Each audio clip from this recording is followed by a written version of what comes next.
안녕하세요. 서울경찰청 한정일 경감입니다.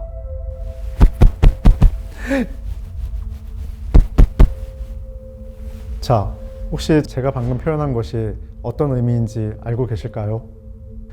6년 전쯤 성폭행을 당한 청각장애인이 제 앞에서 했던 수어 표현을 그대로 해봤습니다. 제가 지금 한 수어를 말로 표현해보자면 성범죄를 당했습니다. 성폭력을 당했습니다. 도와주세요. 그런 표현입니다. 제가 이렇게 말과 수어를 함께 표현하니까 급박한 상황이 좀 더 확실히 느껴지실 수도 있을 거라 생각을 합니다. 우리는 청각장애인들의 불편함을 대해서 얼마나 관심을 두고 있고 그들이 공직사회를 방문했을 때 그들의 방문 목적을 어떻게 확인할 것인지 또한 어떻게 그들을 도와줄 것인지에 대해서 진지하게 한 번쯤 생각해 보신 적이 있으실까요?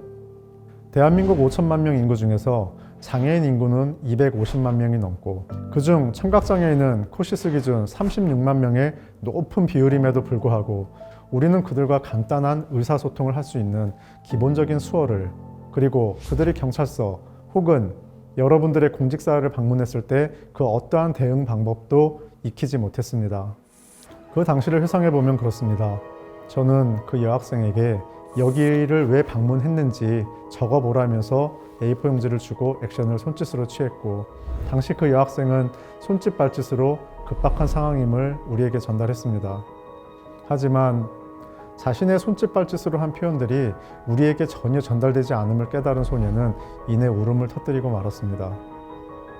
청각장애인들의 국어는 수어가 당연한 건데도 비장애인처럼 한글을 모두 알고 있을 것이라는 큰 착각을 저는 하고 있었습니다. 그땐 청각장애가 선천적인 경우 한글 학습이 어려울 수 있음에 대해 전혀 이해하지 못했습니다. 간절히 도움을 요청하러 온 피해 여학생에게 또 한 번의 아픔을 주고 만 겁니다.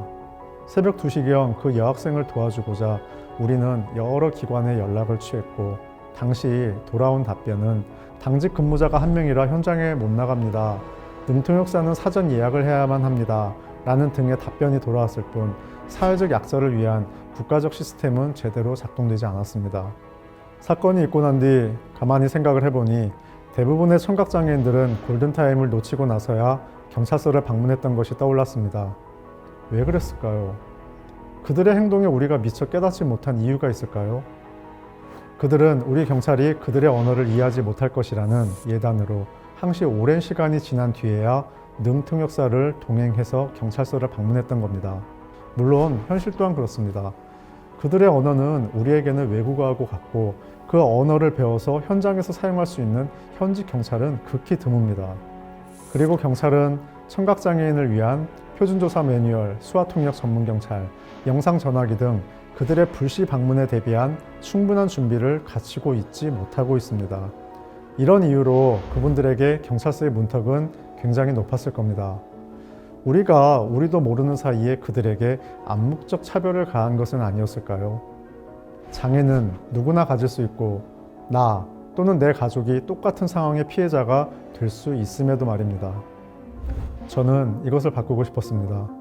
경찰의 수사는 신속하게 그리고 정확하게 이루어져야 하며 그 기준의 첫 번째 기본이 되어야 할 의사소통의 부재로 인해 증거인멸, 범인의 도주 등 수사 절차상 오류가 발생하는 것을 막고 싶었을 뿐입니다.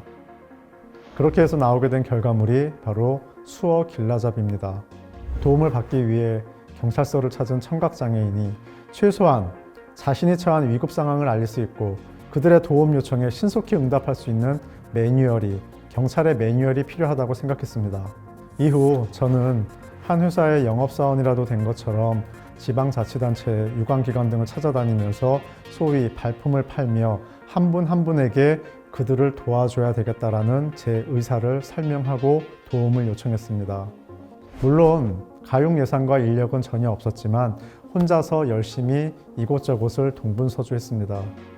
그렇게 저와 같이 뜻을 해주신 많은 분들의 도움을 받아 수어 개발에 착수했고 그분들과 함께 경찰에서 사용하는 살인, 강도, 강간, 성폭력, 아동학대 등 경찰 업무에 필요한 용어, 단어 38개를 선별 정리하고 수천 장의 수어 동작 사진을 찍어가며 정확한 표현 방법을 찾고 그 표현들을 수어로 통일시켜 전국의 수어 길라잡이 파일을 제작, 배포할 수 있었습니다. 청각장애인의 수어를 우리 경찰은 이해하지 못했고 경찰의 전문 법률 용어를 그들은 이해하지 못했지만 지금은 달라졌습니다. 현재는 청각장애인들이 전국 경찰관서, 교육청, 병원 등에서 방문 목적을 포스터에 손가락으로 가리키면 그에 적합한 맞춤형 절차를 밟아 오류의 가능성을 대폭 줄이게 될 수 있었습니다. 그리고 수어 길라잡이 제작 배포 후 청각장애인들의 편의를 위해 앱 제작을 고민하던 때가 있었습니다. 그러던 차 서울경찰청으로 한 통의 전화가 왔습니다. 제가 중학교 2학년인데 IT 공부를 하고 있습니다. 수사관님이 만들고 있다는 앱 제작에 저도 참여하고 싶습니다. 라는 어린 중학교 2학년 친구의 연락이었습니다.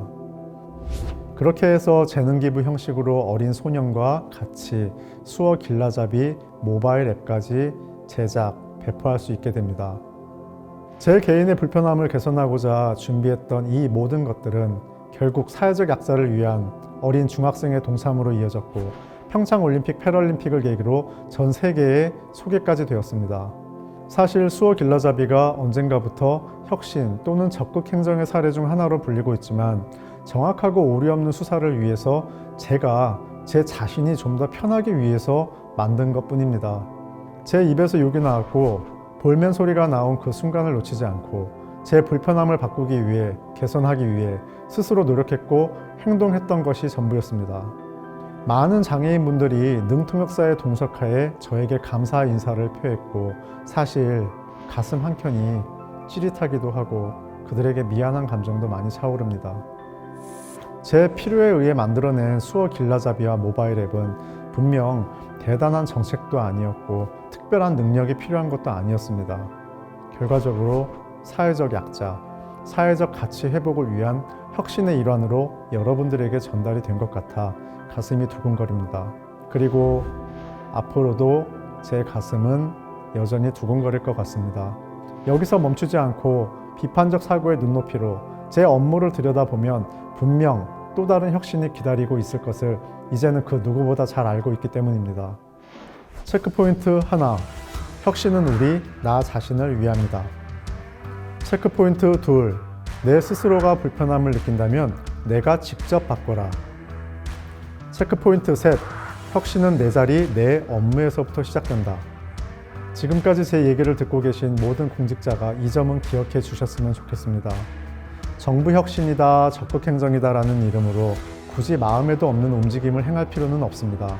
다만 우리 공직자들 또한 언젠가는 사회적 약자가 될 수 있는 것처럼 우리의 인생은 언제 어떻게 될지 아무도 모릅니다. 그렇기 때문에 혁신은 결국 우리 스스로를 위함이기도 합니다. 그 점을 절대 잊으시면 안 됩니다. 굳이 혁신이라는 거창한 이름을 붙이지 않더라도 바꿔야 하는 공직사회의 불편함은 너무나 많고 내 스스로가 움직이지 않는다면 그것은 언젠가 나에게 부메랑이 되어 나 스스로를 불편하게 만들 것입니다. 여러분도 혹시 그때의 저처럼 업무에 불편함을 느끼고 계신가요? 그 불편함을 고칠 수 있는 방법, 혁신할 수 있는 방법, 지금 여러분들이 있는 바로 그곳, 그 자리, 자신의 자리에서부터 찾으시면 됩니다. 분명 완벽치 못한 업무 시스템 혹은 민원 가능성이 있는 비체계적 부분들이 눈에 띌 겁니다. 혁신은 가까이에 있습니다. 굳이 멀리서 찾지 않더라도 공직자 여러분들의 입에서 불만이 터져 나오거나 짜증을 내는 그 순간이 무언가를 바꿀 수 있는 바로 그때입니다.